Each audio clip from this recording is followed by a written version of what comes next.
اللہ ایک موقع اور دے دے، میں وعدہ کرتا ہوں اب کوئی گناہ نہیں کروں گا، کوئی نافرمانی نہیں کروں گا، نیک عمل کروں گا، تجھے راضی کرنے والا عمل کروں گا۔ کچھ باتیں آپ کے سامنے ضروری باتیں رکھنا چاہتا ہوں۔ میرے بھائیوں، ہم اور آپ انسان ہیں، اور انسان غلطیوں اور خطاؤں کا پتلا ہے۔ انسان معصوم نہیں ہے، انسان فرشتہ نہیں ہے۔ اگر ہم اور آپ انسان ہیں تو یقیناً ہم سے خطاؤں کا صدور بھی ہوگا۔ کوئی انسان اگر یہ کہتا ہے کہ میں بالکل معصوم ہوں، فرشتہ ہوں، تو وہ جھوٹ بول رہا ہے۔ انسان ہے تو خطائیں ہوں گی، غلطیاں ہوں گی۔ اللہ رب العالمین نے ہمیں انسان بنایا ہے، اور اللہ کو خوب معلوم ہے کہ انسان خطا کر سکتا ہے۔ اسی لیے اللہ تعالیٰ نے توبہ کا کانسیپٹ رکھا ہے۔ جب بھی ہم سے کوئی خطا ہو، کوئی غلطی ہو، کوئی گناہ ہو، تو ہم اللہ سے توبہ کریں۔ توبہ کا مطلب کیا ہوتا ہے؟ توبہ کا مطلب ہوتا ہے پلٹنا۔ جب ایک انسان گناہ کرتا ہے تو گویا کہ وہ اللہ کے راستے سے بھٹک جاتا ہے، اور جب توبہ کرتا ہے دوبارہ اپنے راستے پر واپس آ جاتا ہے، یو ٹرن لے لیتا ہے۔ توبہ کا مطلب ہوتا ہے یو ٹرن لے لینا، واپس اپنے راستے پر آ جانا۔ اب سوال یہ ہے کہ توبہ کب قبول ہوتی ہے؟ اس کا جواب اللہ تعالیٰ نے سورہ نساء کی اس آیت میں دیا ہے جو میں نے آپ کے سامنے پڑھی ہے۔ انما التوبۃ علی اللہ للذین یعملون السوء بجہالہ۔ اللہ تبارک و تعالیٰ ان لوگوں کی توبہ قبول کرتا ہے جو نادانی میں آ کر جہالت کی وجہ سے غلطی کر بیٹھتے ہیں۔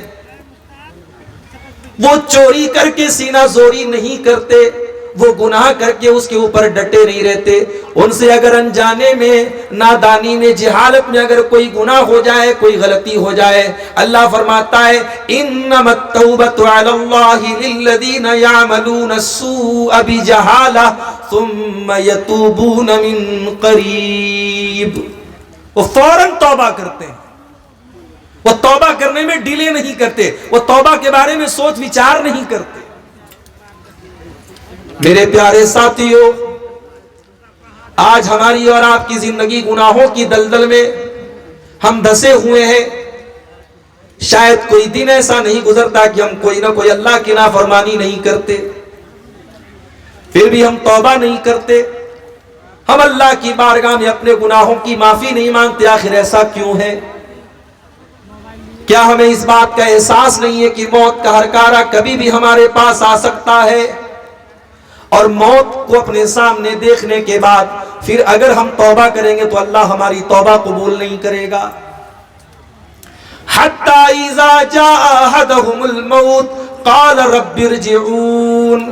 میرے بندو، جب موت آتی ہے، میرا بندہ کہتا ہے اللہ ایک موقع تو مجھے اور دے دے، ایک چانس مجھے اور دے دے، ایک بار تو دنیا میں جانے کا موقع مجھے اور دے دے، لعلی اعمل صالحا فیما ترکت۔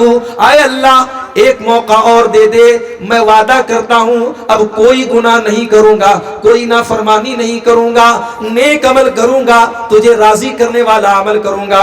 اللہ فرماتا ہے کلا انہا کلمۃ هو قائلها۔ اے میرے بندے، یہ تو بس تیرے دل کی ایک بات ہے، تیری ایک تمنا ہے جو تیرے منہ سے نکل رہی ہے۔ اے میرے بندے، تیری یہ تمنا کبھی پوری ہونے والی نہیں ہے۔ وَمِن وَرَائِهِمْ برزخ الی یوم یبعثون۔ اب تیرے مرنے کے بعد اب تیرا دنیا سے کوئی کنیکشن نہیں بچا، اب تو برزخ کی زندگی گزارے گا۔ اب تیرے بیچ میں اور دنیا والوں کے بیچ میں ایک دیوار کھڑی ہو گئی۔ اب تیرے ساتھ جو معاملہ ہوگا وہ دنیا والوں کو نہیں پتا، اور دنیا والوں کے ساتھ جو معاملہ ہے وہ تجھے نہیں پتا۔ مرنے کے بعد پھر آپ کو توبہ کا موقع نہیں ملے گا۔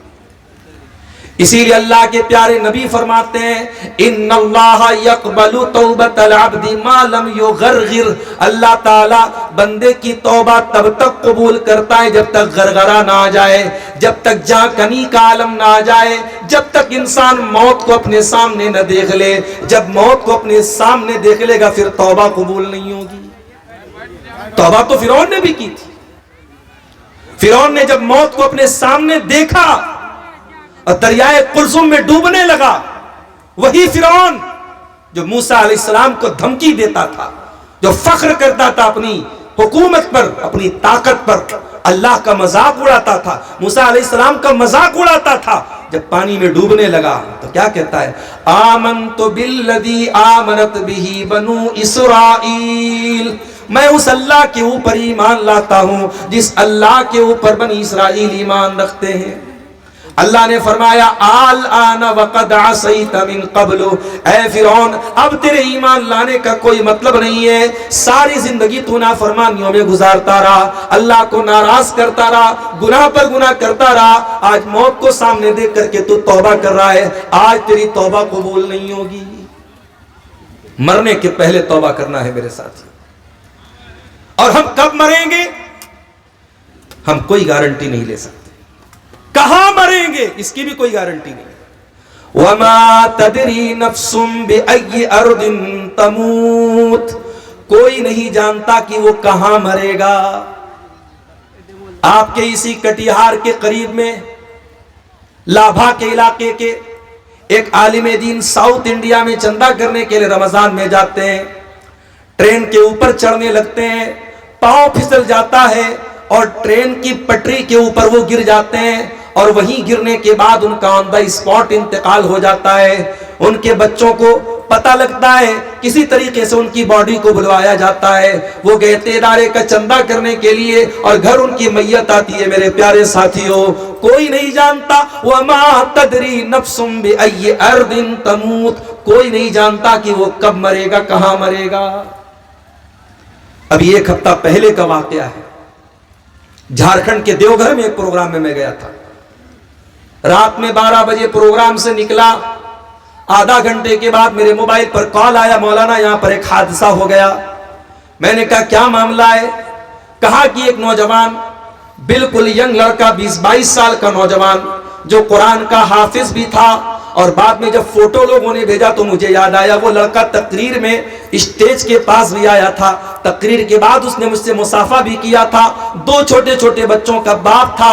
تقریر ختم ہونے کے بعد، پروگرام ختم ہونے کے بعد بائک سے اپنے گاؤں کی طرف جا رہا تھا، جب راستے میں ٹرننگ آئی، موڑ آیا، اس نے انڈیکیٹر دیے بغیر اپنی گاڑی کو موڑا ہے، پیچھے سے پک اپ والے نے زوردار ٹکر ماری اور آن دا اسپاٹ وہ حافظ قرآن لڑکا انتقال کر جاتا ہے۔ وَمَا تَدْرِي نَفْسٌ بِأَيِّ أَرْضٍ تَمُوتُ، او اللہ کی نافرمانی کرنے والوں، او گناہوں کی دلدل میں مبتلا رہنے والے میرے نوجوان ساتھیوں، او توبہ کو ٹال دینے والوں، او نیکی کو کل پر ٹال دینے والے میرے نوجوان ساتھیوں، کیا تم اس بات کی گارنٹی دے سکتے ہو کہ بڑھاپا آنے تک تم زندہ رہو گے؟ نہیں نہیں۔ وَمَا تَدْرِي نَفْسٌ بِأَيِّ أَرْضٍ تَمُوتُ، کب مرو گے، کہاں مرو گے، کوئی نہیں جانتا۔ اللہ کے پیارے نبی ایک حدیث میں فرماتے ہیں کہ جس زمین پر انسان کی موت لکھی رہتی ہے، اللہ تبارک و تعالیٰ اس زمین تک کسی نہ کسی طریقے سے پہنچا دیتا ہے، وہ سرزمین آپ کو اپنے آپ آٹومیٹک کھینچ لے گی۔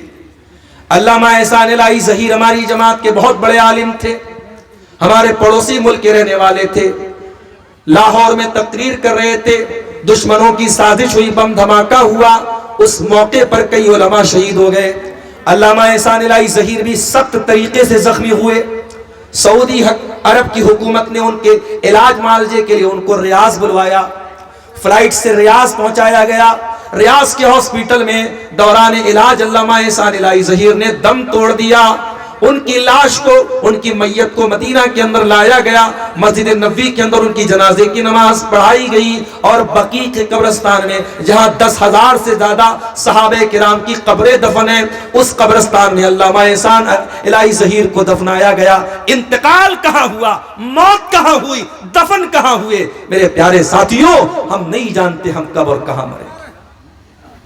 اسی لیے عبداللہ ابن عمر کہا کرتے تھے اذا اصبحت فلا تنتظر المساء، جب صبح ہو جائے تو شام کا انتظار نہ کیا کرو، وَإِذَا أَمْسَيْتَ فَلَا تَنْتَظِرِ الصَّبَاحَ، جب شام ہو جائے تو صبح کا انتظار نہ کیا کرو، زندگی کے ہر دن کو آخری دن سمجھ کر کے گزارا کرو۔ تو اللہ کہہ رہا ہے ہم توبہ سب کی قبول نہیں کرتے، انما التوبۃ علی اللہ للذین یعملون السوء بجہالۃ ثم یتوبون من قریب، ہم تو ان کی توبہ قبول کرتے ہیں جو نادانی میں آ کر کبھی گناہ کا کام کر بیٹھتے ہیں تو جلدی سے توبہ کر لیتے ہیں۔ اچھا پتہ ہے شیطان گناہ کے بعد گناہ کرنے سے پہلے بھی یہ احساس دلاتا ہے کہ ابھی گناہ کر لو بعد میں سدھر جانا۔ یوسف علیہ السلام کے بھائیوں نے جب ان کو قتل کرنے کی پلاننگ کی تو ذرا دیکھو شیطان نے ان کے دل میں کیا وسوسہ ڈالا، کہا کہ اقتلوا یوسف او اطرحوه ارضا یخل لکم وجہ ابیکم وتکونوا من بعدہ قوما صالحین۔ آپس میں مشورہ کر رہے ہیں کہ کیا کیا جائے، ہمارا باپ یوسف سے زیادہ محبت کرتا ہے ہم سے کم کرتا ہے۔ علماء نے لکھا ہے اس آیت کی تفسیر میں کہ باپ اگر اپنی کسی اولاد سے زیادہ محبت کرتا ہے تو بھی اظہار نہیں کرنا چاہیے، ورنہ باقی بچوں کے دل میں حسد پیدا ہوتا ہے۔ یہ تو نیچرل بات ہے، باپ کو کسی ایک بیٹے سے کسی ایک بچے سے زیادہ محبت ہو سکتی ہے، نیچرل بات ہے، دل پر کسی کا کنٹرول نہیں ہے، مگر حق دینے میں سب کے ساتھ انصاف کرنا ہے۔ معاف کرنا میرے پیارے ساتھیوں، آج ہمارے سماج میں بہت سارے ایسے باپ بھی آپ کو مل جائیں گے جو اولاد کے درمیان نا انصافی بھی کرتے ہیں، ایک اولاد کو زیادہ دیتے ہیں، ایک اولاد کو کم دیتے ہیں، ایک اولاد کو کچھ بھی نہیں دیتے ہیں۔ کان کھول کر کے سن لیں، ایسے ماں باپ ایسے باپ سن لیں جو اپنے بچوں کے ساتھ نا انصافی کرتے ہیں۔ اللہ کے نبی نے بڑی سخت وعید فرمائی، آپ نے فرمایا اتقوا اللہ وعدلوا بین اولادکم، اللہ سے ڈرا کرو، اپنی اولاد کے درمیان انصاف کیا کرو، نا انصافی مت کیا کرو۔ یعقوب علیہ السلام نا انصافی تو نہیں کر رہے تھے، مگر یوسف اتنے پیارے تھے، اتنے خوبصورت تھے، اور پھر یوسف کی ماں بھی نہیں تھی، دوسری ماں تھی ان کی، تو یوسف اور ان کے بھائی بنیامین کو زیادہ پیار کرتے تھے، اور یہی بات باقی 10 بھائیوں کو پسند نہیں آئی۔ کہا کہ قتل کر دو یوسف کو یا کسی ریگستان میں چھوڑ دو، جب یوسف نہیں رہیں گے نہ بانس رہے گا نہ بانسری بجے گی، جب یوسف بھی ختم ہو جائیں گے پھر ہمارا باپ ہم سے محبت کرے گا۔ وَتَكُونُوا مِن بَعْدِهِ قَوْمًا صَالِحِينَ، آج یوسف کو قتل کر دیتے ہیں، کل توبہ کر لیں گے، نماز پڑھ لیں گے، روزہ رکھ لیں گے، کل نیک بن جائیں گے، آج یہ گناہ کا کام کر لیتے ہیں۔ شیطان کا بہت بڑا دھوکہ ہے یہ میرے ساتھیوں۔ شیطان آج آپ سے کہتا ہے گناہ کر لے، اور شیطان کہتا ہے کل سدھر جانا۔ شاعر نے بڑی سچی بات کہی ہے، کل نہ کر کل کا کوئی بھروسہ نہیں، کل تو کل ایک پل کا بھروسہ نہیں، ایک پل کا بھروسہ نہیں ہے، آپ کل کی بات کرتے ہیں۔ اس لیے اللہ کہتا ہے ہم ان کی توبہ قبول کرتے ہیں جو جلدی سے توبہ کرتے ہیں۔ پھر فرمایا وَكَانَ اللَّهُ عَلِيمًا حَكِيمًا، اللہ تعالیٰ سب کچھ جانتا ہے، اللہ تعالیٰ بہت حکمت والا ہے۔ وَلَيْسَتِ التَّوْبَةُ لِلَّذِينَ يَعْمَلُونَ السَّيِّئَاتِ، اللہ ان کی توبہ قبول نہیں کرے گا جو گناہ پر گناہ کرتے رہتے ہیں۔ حَتَّى إِذَا حَضَرَ أَحَدَهُمُ الْمَوْتُ قَالَ إِنِّي تُبْتُ الْآنَ، جب موت کا ٹائم آتا ہے، جب مرنے کا ٹائم آتا ہے، بندہ کہتا ہے اللہ میں توبہ کر رہا ہوں، مرنے کے ٹائم توبہ کرتا ہے، ایسے لوگوں کی توبہ اللہ قبول نہیں کرے گا۔ وَلَلَّذِينَ يَمُوتُونَ وَهُمْ كُفَّارٌ، اور اللہ ان کی توبہ بھی قبول نہیں کرے گا جو ایمان کے بغیر دنیا سے چلے جاتے ہیں، جو کفر کی حالت میں جو کافر ہو کر دنیا سے مر جاتے ہیں۔ ایمان سے بڑی کوئی دولت نہیں ہے میرے ساتھ، مرو تو ایمان کی حالت میں مرو۔ آج ہمارے لیے یہ بھی لمحے فکریہ اور سوچنے کا مقام ہے۔ آج ہماری قوم کی بیٹیاں نصرت جہاں سے نشا سنگھ بن جاتی ہیں، مسلمان لڑکی مرتد ہو جاتی ہے، یہ سامان، یہ سوچنے کا سامان ہے، یہ سوچنے کا مقام ہے۔ میرے پیارے ساتھیوں، ایمان سے بڑی کوئی دولت نہیں ہے۔ آج جب لوگ اپنے اپنے مذہب کے مطابق کوئی اپنے بدن کو ننگا کر کے اللہ کو خوش کرنے کی ناپاک کوشش کر رہا ہے، کسی کے مذہب میں ندی میں نہانے پر اس کے پاپ دھل رہے ہیں، کسی کے مذہب میں ننگا رہنا ہی اس کے لیے بڑا برکت کا سبب ہے، کسی کے یہاں شرمگاہ کی عبادت کی جا رہی ہے، کوئی گائے کو دیکھ کر کے ہاتھ جوڑ رہا ہے، کوئی گائے کا پیشاب پی رہا ہے، کوئی گائے کا گوبر کھا رہا ہے۔ یہ سارے مناظر دیکھ کر کے میرے پیارے ساتھیوں، ہمارے دل میں یہ احساس پیدا ہوتا ہے، اے اللہ تیرا بہت بہت کرم ہے، تیرا بہت بہت احسان ہے اللہ، جتنا تیرا شکر ادا کرے کم ہے۔ تو نے ہمیں مسلمان بنایا، تو نے ہمیں اسلام جیسی نعمت سے نوازا۔ اسی لیے جب جنتی جنت میں جائیں گے تو کیا کہیں گے؟ الحمدللہ الذی ہدانا لہذا وما کننا لنہتدی لولا ان ہدانا اللہ۔ اے اللہ تیرا کرم اور تیرا شکر ہے کہ تو نے ہمیں ہدایت کی نعمت سے نوازا۔ اے اللہ اگر تو نے ہدایت نہ دی ہوتی تو ہم ہدایت نہیں پا سکتے تھے۔ ہماری سب سے بڑی دولت ایمان کی دولت ہے میرے ساتھ۔ اس دولت کی حفاظت کرو میری بہنوں۔ کوئی لاکھ محبت اور پیار کا اظہار کر دے، کوئی لاکھ تمہارے اوپر ڈورے ڈال دے، کوئی لاکھ تمہارے حسن و جمال کی تعریف کر دے، ایمان سے کبھی کمپرومائز مت کرنا، ایمان سے کبھی سمجھوتا مت کرنا، اس سے بڑی کوئی دولت نہیں۔ سمیہ شہید ہو گئی اسی ایمان کو بچانے کے لیے، بلال تپتی ریت پر لیٹ گئی اسی ایمان کو بچانے کے لیے، صہیب رومی نے سب کچھ قربان کر دیا اسی ایمان کو بچانے کے لیے، صحابہ نے اپنے سگے بیٹوں سے جنگ کی میدان جنگ میں اسی ایمان کو بچانے کے لیے۔ ایمان سے بڑا کوئی رشتہ نہیں، ایمان سے بڑی کوئی دولت نہیں، ایمان سے قیمتی کوئی چیز نہیں۔ اسی لیے اللہ کہتا ہے ہم ان کی توبہ قبول نہیں کریں گے، وَلَلَّذِينَ يَمُوتُونَ وَهُمْ كُفَّارٌ، جو کفر کی حالت میں دنیا سے چلے جائیں گے۔ کافر کی توبہ اللہ قبول نہیں کرے گا۔ اور یہاں ایک بات اور نوٹ کر لیجیے، ہمارے یہاں ایک کہاوت ہے اردو میں، صبح کا بھولا شام کو لوٹ آئے تو اسے بھولا نہیں کہتے۔ اللہ رب العالمین کے یہاں الگ ہی فارمولا ہے۔ ہمارے یہاں اگر کوئی بھولا صبح کا بھولا شام کو لوٹ جائے تو ہم کہتے ہیں صاحب اب اس کو بھولا مت کہو۔ اللہ کا قانون کیا ہے ذرا سن لیجئے، قرآن کا 19واں پارہ اٹھائیے، اللہ فرماتا ہے میرے نیک بندے والذین لا يدعون مع اللہ الہا آخر، میرے نیک بندے شرک نہیں کرتے، ولا يقتلون النفس التي حرم اللہ الا بالحق، کسی بھی قصور کی ہتیا نہیں کرتے، ولا یزنون اور زنا نہیں کرتے۔ میرے نیک بندے یہ تین بڑے بڑے مہا پاپ نہیں کرتے۔ اگر کوئی پوچھے آپ سے کہ اسلام میں مہا پاپ کیا ہے، اسلام میں سب سے بڑا گناہ کیا ہے، تو بتا دینا سب سے بڑا گناہ شرک ہے، پھر قتل ہے، پھر زنا ہے۔ یہ تین میجر کرائم ہے اسلام میں، سب سے بڑے گناہ ہے، شرک کرنا، قتل کرنا، زنا کرنا۔ اللہ فرماتا ہے میرے نیک بندے یہ تینوں کام نہیں کرتے، وَمَن يَفْعَلْ ذَلِكَ يَلْقَ أَثَامًا، اور جو ان میں سے کوئی کام کرے گا وہ بہت مصیبت اٹھائے گا، يُضَاعَفْ لَهُ الْعَذَابُ يَوْمَ الْقِيَامَةِ، اس کو قیامت کے دن ڈبل عذاب دیا جائے گا، يُضَاعَفْ لَهُ الْعَذَابُ يَوْمَ الْقِيَامَةِ وَيَخْلُدْ فِيهِ مُهَانًا، اور وہ ذلیل ہو کر کے ہمیشہ جہنم میں رہے گا۔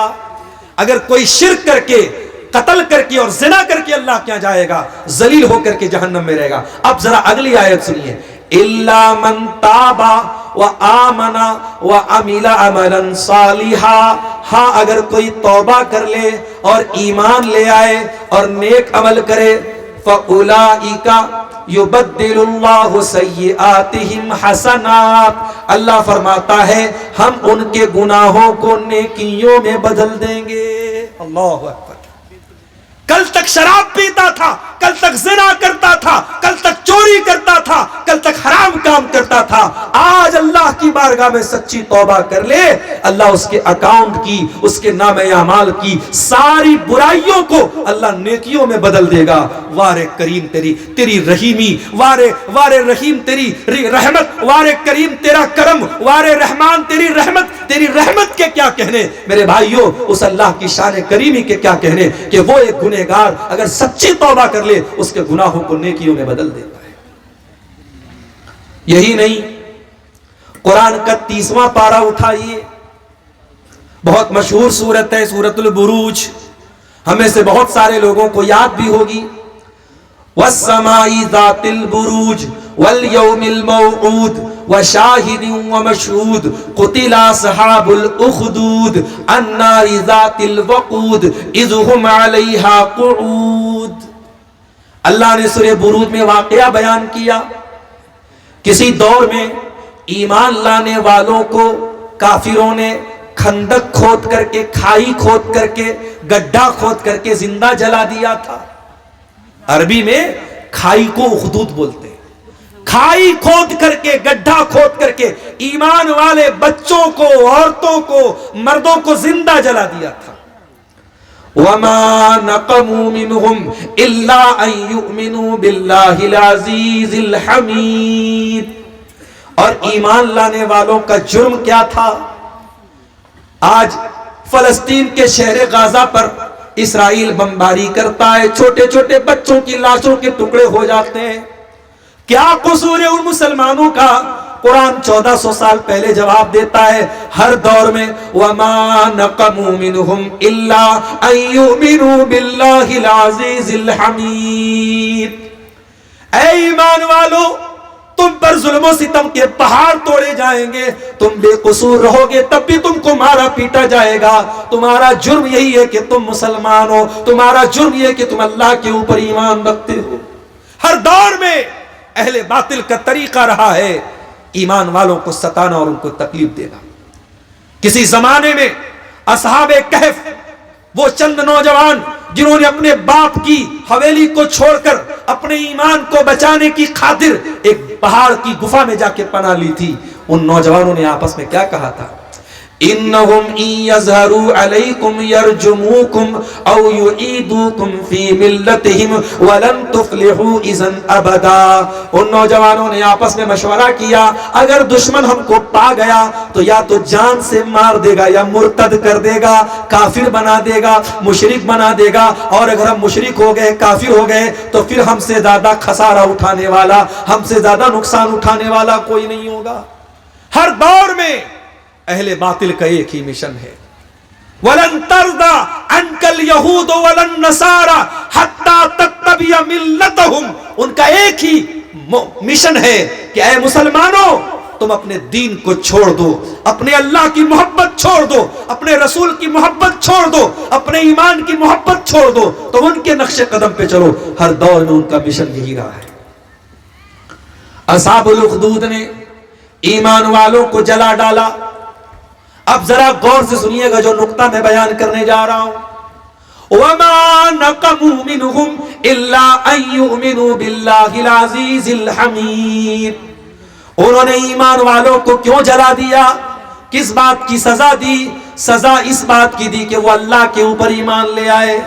الَّذِي لَهُ مُلْكُ السَّمَاوَاتِ وَالْأَرْضِ. وہ اس اللہ کے اوپر ایمان لے آئے جو اللہ آسمانوں کا بھی بادشاہ ہے، زمین کا بھی بادشاہ ہے. واللہ علی کل شیء شہید. اور جو اللہ ہر چیز کے اوپر نگراں ہے. اس کے بعد اللہ کہتا ہے ان الذین فتنوا المؤمنین والمؤمنات ثم لم يتوبوا فلهم عذاب جہنم ولهم عذاب الحریق. او لوگوں جنہوں نے میرے ایمان والے بندوں کو جلا ڈالا، ان کو آزمائش میں ڈالا، ان کو قتل کیا اور پھر توبہ نہیں کی، پھر اللہ سے معافی نہیں مانگی، ان کو ہم جہنم کی آگ میں جلائیں گے. ذرا غور کرو، جنہوں نے ایمان والوں کو زندہ جلا دیا اللہ ان کو بھی توبہ کی دعوت دے رہا ہے. جنہوں نے رحمان کے بندوں کو جلا ڈالا، اللہ کے بندوں کو زندہ جلا دیا، اللہ ان کو بھی توبہ کی دعوت دے رہا ہے. یہ اللہ کریم کا کرم ہے میرے پیارے ساتھیوں، یہ اللہ رحیم کی رحمت ہے، یہ اس رحمت والے رب کی یہ شان ہے میرے پیارے ساتھیوں. اور اب ایک آیت میں قرآن کی پڑھنے جا رہا ہوں. یہ وہ آیت ہے، عبداللہ بن مسعود کہا کرتے تھے کہ گنہگاروں کو سب سے زیادہ امید دلانے والی قرآن کی یہی آیت ہے. جو کوئی گنہگار ہے، کسی نے اپنی زندگیوں کو گناہوں میں گزارا ہے، اللہ کی رحمت سے مایوس ہو چکا ہے، آؤ تیرا رب تجھے آسرا دلا رہا ہے، تیرا رب تجھے امید دلا رہا ہے. سورہ زمر کی آیت ہے قُلْ يَا عِبَادِيَ الَّذِينَ أَسْرَفُوا علی انفسہم لا تقنطوا من رحمت اللہ۔ اے نبی آپ کہہ دیجئے، اے میرے وہ بندو جنہوں نے گناہ کر کر کے اپنی جان کے اوپر ظلم کیا ہے، اپنے اوپر اتیاچار کیا ہے، اپنے آپ کو پریشان کیا ہے، لا تقنطوا من رحمت اللہ، اے گنہگارو تم اللہ کی رحمت سے کبھی مایوس نہ ہونا۔ توبہ کا دروازہ کھلا ہے، معافی کا دروازہ کھلا ہے، آ جاؤ، اللہ تمہیں معاف کرنے کو تیار ہے، تم پر کرم کرنے کو تیار ہے، تم اللہ کی رحمت سے کبھی مایوس نہ ہونا۔ ان اللہ یغفر الذنوب جميعا، تم سچی توبہ تو کر کے دیکھو، اللہ تمہارے سارے گناہوں کو معاف کر دے گا۔ بنی اسرائیل میں ایک آدمی نے 99 لوگوں کو قتل کیا تھا، 99 لوگوں کا مرڈر کیا تھا۔ پھر اس کے دل میں توبہ کا خیال آیا، اس نے پوچھا کسی سے اس دور کا سب سے بڑا عالم کون ہے؟ اس زمانے میں یوٹیوب نہیں تھا، ورنہ جس کا یوٹیوب پر ویوز آتا تھا لوگ اس کو بتا دیتے یہ سب سے بڑا عالم ہے کہ نہیں؟ آج تو بھائی یوٹیوب کے حساب سے عالم کا کیٹیگرائزیشن طے ہوتا ہے۔ ہمارے پڑوسی ملک میں ایک بیوقوف ہے، وہ کہتا ہے میرے اتنے سبسکرائبر ہیں، اتنے لاکھ سبسکرائبر ہیں، اگر عیسیٰ علیہ السلام بھی آج دنیا میں آ جائیں تو میرے فالوور سے زیادہ ان کے فالوور نہیں ہوں۔ استغفر اللہ۔ اور دنیا کہتی ہے صاحب بہت بڑا اسکالر ہے وہ، ایسے اسکالروں کو ہم اپنے جوتے کی نوک پہ رکھتے ہیں۔ آج سوشل میڈیا کا دور ہے، آج کسی کے فیس بک پر دیوانے چند لوگ ہو گئے، یوٹیوب پر اس کے فالو کرنے والے، اس کے چینل کو سبسکرائب کرنے والے اور لائک کرنے والے چند لاکھ ہو گئے تو ہم نے سمجھ لیا صاحب سب سے بڑا علامہ بن گیا۔ نہیں میرے ساتھی، علم الگ چیز ہے، شہرت الگ چیز ہے۔ علم الگ چیز ہے اور دنیا والوں میں لائک پا لینا الگ چیز ہے۔ اس آدمی نے 99 لوگوں کے قاتل نے پوچھا سب سے بڑا عالم کون ہے؟ لوگوں نے بتایا فلاں کے پاس چلے جاؤ۔ فلاں کے پاس گیا تو وہ عالم نہیں تھا، وہ راہب تھا۔ What is the difference between Alam and راہب؟ راہب اور عالم میں کیا فرق ہے؟ عالم کہتے اسکالر کو اور راہب کہتے عبادت گزار کو۔ راہب تو تھا، اسکالر نہیں تھا، عالم نہیں تھا، عبادت بہت کرتا تھا، عالم نہیں تھا۔ وہ گیا 99 لوگوں کا قاتل، پوچھا بھائی میں نے 99 لوگوں کا خون کیا ہے، میں توبہ کر سکتا ہوں کیا؟ کہا کیا ہے میرے بھائی، تو 99 لوگوں کا قاتل ہے، تیری توبہ قبول نہیں ہوگی۔ کہا اچھا میری توبہ قبول نہیں ہوگی؟ اس نے اس کو بھی مار ڈالا۔ قاتل کے لیے قتل کرنا کون مشکل کام ہے؟ اس نے اس راہب کو بھی قتل کر دیا، 100 قتل کر دیا۔ پھر اس کے دل میں توبہ کا خیال آیا، پھر اس نے پتہ لگایا سب سے بڑا عالم کون ہے۔ اب لوگوں نے بتایا فلاں کے پاس چلے جاؤ۔ اب جس کے پاس پہنچا وہ حقیقت میں عالم تھا۔ تو جب مسئلہ پوچھنا ہو تو عالم سے ملنا چاہیے، راہب سے نہیں ملنا چاہیے۔ عالم سے ملو گے تب مسئلہ حل ہوگا، راہب سے ملو گے تو مسئلہ خراب ہو جائے گا۔ وہ 100 لوگوں کا قاتل جب عالم کے پاس پہنچا، اس سے جا کر کے کہا کہ میں نے 100 لوگوں کا مرڈر کیا ہے، میں توبہ کرنا چاہتا ہوں، کیا میری توبہ قبول ہوگی؟ کہا بالکل قبول ہوگی۔ وَمَن يَحُولُ بَيْنَكَ وَبَيْنَ رَبِّكَ، اللہ کے درمیان اور بندے کے درمیان میں کیوں رکاوٹ بنوں؟ کوئی نہیں بن سکتا۔ اے میرے بھائی تو توبہ کرنا چاہتا ہے، ضرور تیری توبہ قبول ہوگی، شرط یہ ہے کہ تجھے اپنی بستی کو چھوڑنا پڑے گا، یہ برے لوگوں کی بستی ہے، تجھے نیک لوگوں کی بستی میں جانا پڑے گا، نیک لوگوں کی بستی میں جانا پڑے گا، فلاں بستی میں چلے جاؤ، وہاں تم کو جا کر کے تم توبہ کرنا، وہاں تمہاری توبہ قبول ہوگی۔ اب ذرا غور کیجئے اللہ اپنی رحمت کیسے اتارتا ہے بندے کے اوپر۔ 100 لوگوں کا قاتل زندگی بھر قتل کرتا رہا، بے قصوروں کو مارتا رہا، آج توبہ کرنے کے لیے ارادے سے گھر سے نکلا ہے، نیک لوگوں کی بستی کی طرف جا رہا ہے، حتی اذا انتصف الطریق، آدھے راستے میں پہنچا، موت آ گئی۔ اللہ اکبر، موت آ گئی۔ موت تو آئے گی اپنے ٹائم پر نا، موت کو اس سے کوئی فرق نہیں پڑتا کہ آپ کے مرنے کے بعد آپ کے بچوں کا کیا ہوگا، آپ کی بیوی کا کیا ہوگا، آپ کا مکان بنے گا کہ نہیں بنے گا، آپ کی بیٹی کی شادی ہوگی کہ موت کو اس سے، موت اپنے ٹائم پر آئے گی۔ موت آ گئی۔ اب جب موت آ گئی تو رحمت کا فرشتہ بھی آ گیا، عذاب کا فرشتہ بھی آ گیا۔ رحمت کا فرشتہ بولا میں اس کو لے کر کے جاؤں گا، یہ توبہ کرنے جا رہا تھا۔ عذاب کا فرشتہ بولا میں لے کے جاؤں گا، 100 لوگوں کا قاتل تھا۔ دونوں فرشتے آپس میں لڑنے لگے. اللہ نے ایک تیسرا فرشتہ بھیجا انسان کی شکل میں. اب یہ دونوں فرشتے اس تیسرے فرشتے کے پاس جو انسان کی شکل میں تھا اس سے جا کے بولتے بھائی ہمارا یہ مسئلہ ہے, تم حل کر دو گے کیا؟ بولا میرے پاس ایک راستہ ہے, ایک کام کرو, اس راستے کو ناپ لو, یہ جہاں سے چل کے آیا اور جہاں جا رہا تھا, جو ڈیسٹینیشن ہے جو سورس ہے, دونوں کو ناپ لو. اگر یہ اپنی منزل سے قریب تھا تو رحمت کا فرشتہ لے کے جائے گا, اور جہاں سے چلا تھا وہاں سے قریب تھا تو عذاب کا فرشتہ لے کے جائے گا. جب راستہ ناپا گیا تو پتہ نہیں آپ کے نیما میں کیا بولتے ہیں, اس کو ہمارے بنارس میں بتا بولتے ہیں. آپ کیا بولتے ہیں؟ بتا ہی بولتے ہیں نا, سب جگہ بتا ہی بولتے ہیں, ادھر شیر آبادی لوگ بھی بتا ہی بولتے ہیں. تو ایک بتا وہ قریب تھا کس سے؟ نیک لوگوں کی بستی سے. اللہ اکبر. اللہ کو بچانا تھا تو کیا انتظام کر دیا. اللہ اگر ایک بتا پیچھے کر دیتا تو جہنم میں چلا جاتا, ایک بتا اللہ نے آگے کر دیا. اللہ اکبر. سچی توبہ کا یہ نتیجہ ہے میرے ساتھی. 100 لوگوں کا قاتل سچی توبہ کیا, اللہ نے اس کو ایک بتا قریب کر دیا نیک لوگوں کی بستی کے, اور رحمت کا فرشتہ اس کو لے کر کے گیا. اس لیے اللہ کی رحمت سے کبھی مایوس مت ہونا میرے ساتھی. اسی لیے میرے پیارے ساتھیوں, اللہ کے پیارے نبی فرماتے ہیں, حدیث قدسی ہے, اللہ کے پیارے نبی صلی اللہ علیہ وسلم فرماتے ہیں کہ اللہ تعالیٰ فرماتا ہے یبن آدم لو بلغت ذنوبک عنان السماء, اے آدم کے بیٹے اگر تیرے گناہوں سے آسمان کے کنارے بھر جائیں اور پھر تو میرے پاس آ کر کے مجھ سے معافی مانگ لے, اگر میرے ساتھ کسی کو شریک نہ کرے, لأتیتک بقرابها مغفرہ, میں زمین بھر کے تجھے مغفرت دینے کو تیار ہوں, میں تجھے معاف کرنے کو تیار ہوں. اللہ تو ہمیں معاف کرنے کو تیار ہے میرے ساتھی, مگر ہم توبہ نہیں کرنا چاہتے. ہماری آنکھیں اتنی خشک ہو چکی, ہمارے دل اتنے پتھر ہو چکے ہیں, ہم کبھی اللہ کے سامنے کبھی روتے نہیں. میرے نوجوان ساتھیوں, اگر آج تک کی زندگی گناہوں میں گزری ہے, رات کو 2-2 بجے تک 3-3 بجے تک غلط کام کر کے سوئے ہو, تو جاؤ ذرا اپنے کمرے میں اپنے آپ کو بند کر لینا اور اللہ کی بارگاہ میں ہاتھ اٹھا کر کے اپنے گناہوں کو یاد کر لینا. اگر آنکھوں سے 2-4 آنسو کے قطرے گر گئے, کیا پتا وہ آنسو کے قطرے ہماری نجات کا ذریعہ بن جائیں.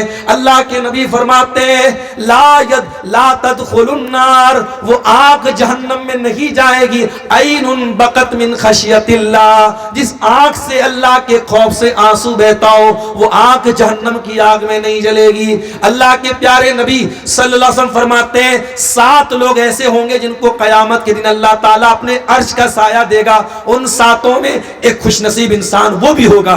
فرمایا وَرَجُلٌ ذَكَرَ اللَّهَ خَالِيًا فَفَاضَتْ عَيْنَاهُ, جس نے اکیلے میں اللہ کو پکارا ہوگا اور اس کی آنکھوں سے آنسو بہہ گئے ہوں گے. تو توبہ کرو میرے عزیزوں, میرے ساتھیوں. 12:20 ہو رہے ہیں اور ابھی مجھے بہت لمبا سفر کرنا ہے. میں سمجھتا ہوں کہ تقریر کو اب یہیں سے اس کو اچھا سا موڑ دے کے ختم کر دینا زیادہ مناسب ہے. آج ہمارے بنارس شہر کے ایک اور نوجوان مقرر آپ کے سامنے آئے ہیں, مولانا غفران رحمانی, ہمارے بڑے اچھے دوستوں میں سے ہیں. ان کا بھی خطاب ہونا ہے, ان کے بعد اور بھی علماء کا خطاب ہونا ہے. میں یہاں اور پہلے پہنچنے والا تھا, کچھ راستہ بھی گڑبڑ تھا, کچھ آنے میں بھی مجھے تاخیر ہو گئی. میں معذرت چاہتا ہوں, بڑے دنوں کے بعد نیما ٹال آنا ہوا ہے اور میں آپ کو ادھوری گفتگو چھوڑ کے جا رہا ہوں. لیکن مجبوری میری یہ ہے کہ صبح مجھ کو پٹنہ پہنچنا ہے 6 بجے, لمبا سفر ہے, زیادہ رسک لے کر کے جانا بھی مناسب نہیں ہے. میں یہیں پر اپنی بات کو اختتام دیتے ہوئے آخر میں ایک بات کہہ کر کے بات ختم کر رہا ہوں کہ میرے بھائیوں, زندگی اللہ کی امانت ہے. ہم نہیں جانتے زندگی کب تک چلے گی اور سانسوں کی ڈور کب تھم جائے گی. اس زندگی کو اس کے پہلے کہ یہ ختم ہو جائے, اللہ کو ناراض کرنے والی زندگی مت بناؤ, اللہ کو راضی کرنے والی زندگی بناؤ. سچی توبہ کر کے اس دنیا سے جاؤ میرے پیارے ساتھیوں. اور سچی توبہ کی پہچان یہی ہے کہ ایک بار کمٹمنٹ کر دیا کہ شراب نہیں پینا ہے تو نہیں پینا ہے, ایک بار کمٹمنٹ کر دیا کہ زنا کے قریب نہیں جانا ہے تو نہیں جانا, ایک بار یہ اللہ سے معافی مانگ لیا کہ فلاں کام نہیں کرنا ہے تو نہیں کرنا ہے. توبہ کا کبھی مذاق مت اڑانا, توبہ کا کبھی کھلواڑ مت کرنا کہ کسی گناہ سے توبہ کرنے کے بعد بار بار وہی گناہ کرنا. کبھی میرے ساتھیوں ایسا مت کرنا. اللہ ہم سب کو سچی توبہ کی توفیق عطا فرمائے. آمین. وآخر دعوانا الحمدللہ.